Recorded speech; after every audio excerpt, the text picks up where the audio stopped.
Salam rahayu kepada Anda semua yang baru saja menonton channel Kitab Teles TV ini, atau yang sudah mengikuti channel Kitab Teles TV ini dimanapun Anda berada. Semoga Anda semuanya diberikan kesehatan lahir batin, serta diberikan kemudahan-kemudahan serta kelancaran dari Gusti.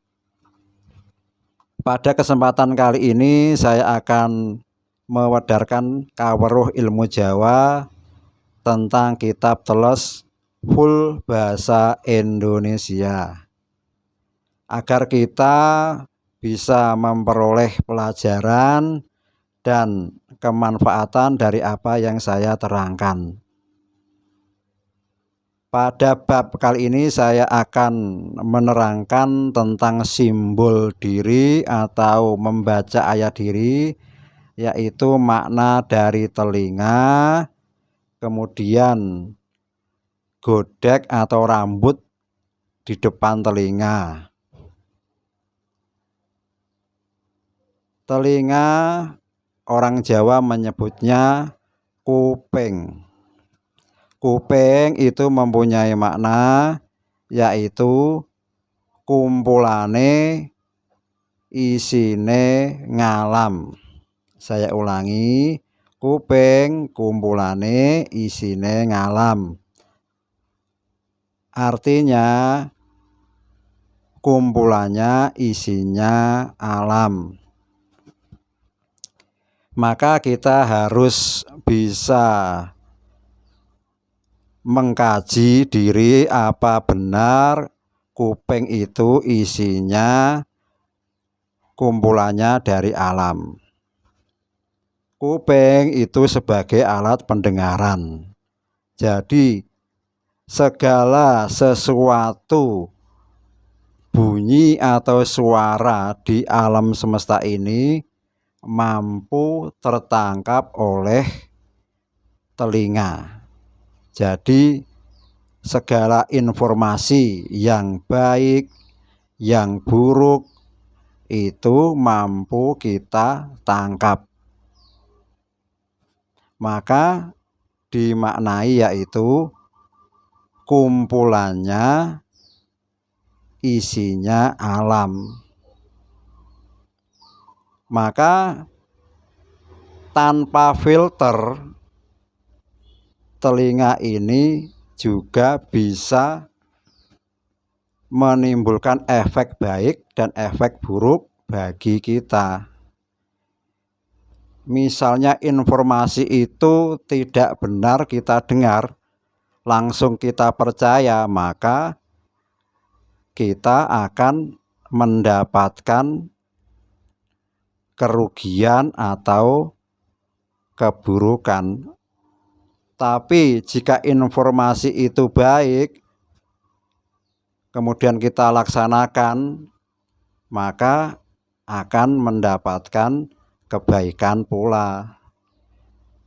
Maka di dalam khasanah ilmu Jawa itu sudah diberikan simbol, yaitu rambut yang di depan telinga itu biasanya disebut godek. Tapi di dalam bahasa Jawa itu disebut ati-ati. Ati-ati itu bermakna hati-hati. Saya ulangi lagi, ati-ati itu bermakna hati-hati. Maka ini sebagai pengingat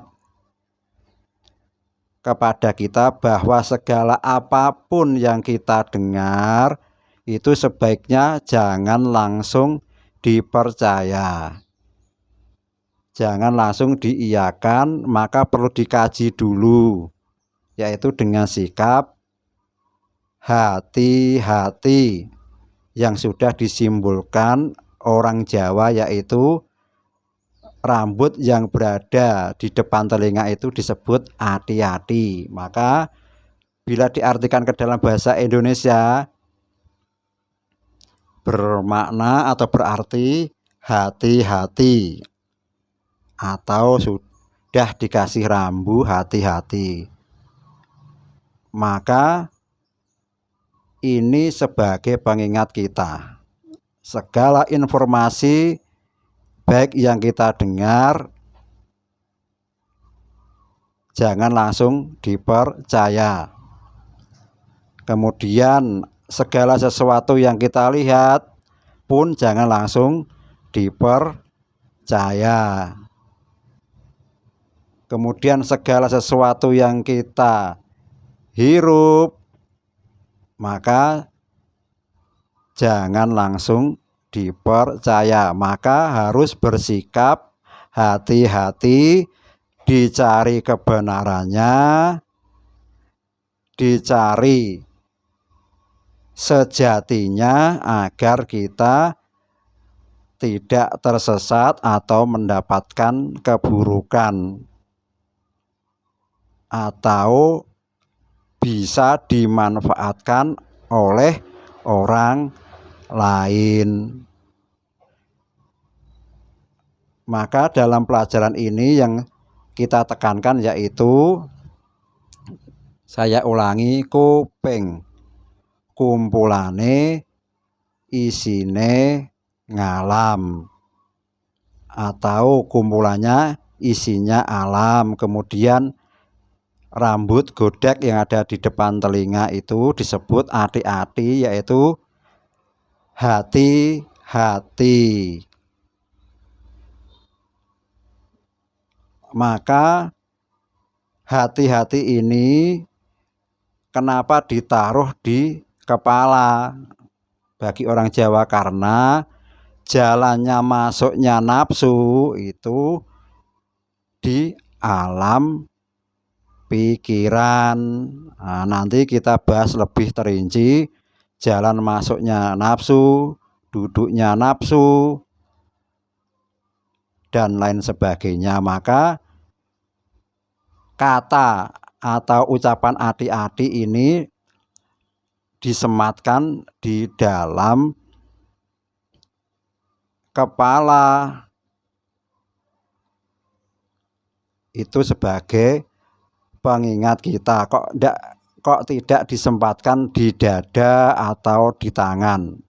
Yaitu tadi sudah saya jelaskan bahwa jalannya masuk nanti nafsu itu ada di kepala, di bagian-bagian kepala. Nanti dibahas di bab yang lain. Maka disematkanlah simbol atau kata ati-ati atau hati-hati agar kita lebih berhati-hati dalam segala sesuatu yang lahir maupun yang batin. Itu bila dalam hidup di dunia secara lahir. Kuping kumpulane isine ngalam atau isinya kumpulannya alam, itu pun bisa dikembangkan lagi secara batin, yaitu di dalam kasanah Jawa disebut aji paweling atau pameling. Nah, itu biasanya seseorang mengolah telinganya untuk mendengarkan suara-suara alam yang bersifat gaib. Maka itu ada pelajaran khusus, tidak disampaikan di bab ini karena nanti masuknya di bab lain.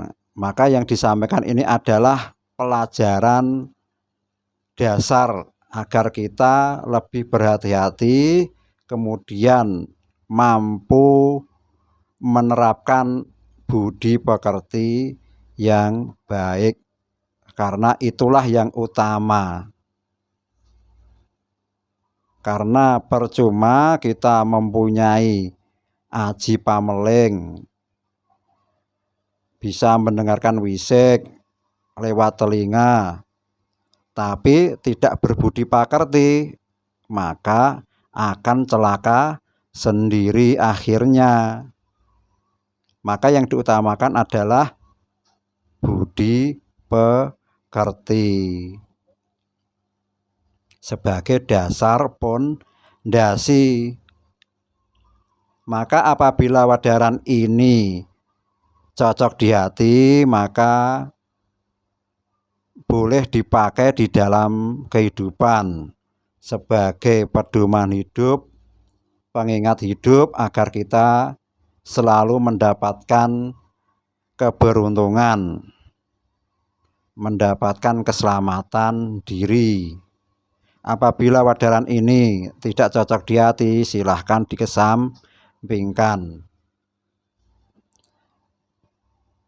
Akhirnya saya sebagai manusia biasa mohon maaf sebesar-besarnya bila ada salah tutur kata yang tidak berkenan di hati. Semoga Anda memberikan maaf yang sebesar-besarnya. Semoga apa yang saya sampaikan bisa membawa kemanfaatan dan mudah dipraktekkan di dalam kehidupan. Dan kita bisa yaitu menerapkan atau mengembangkan, melestarikan ajaran para leluhur. Akhirnya salam rahayu kepada Anda semuanya.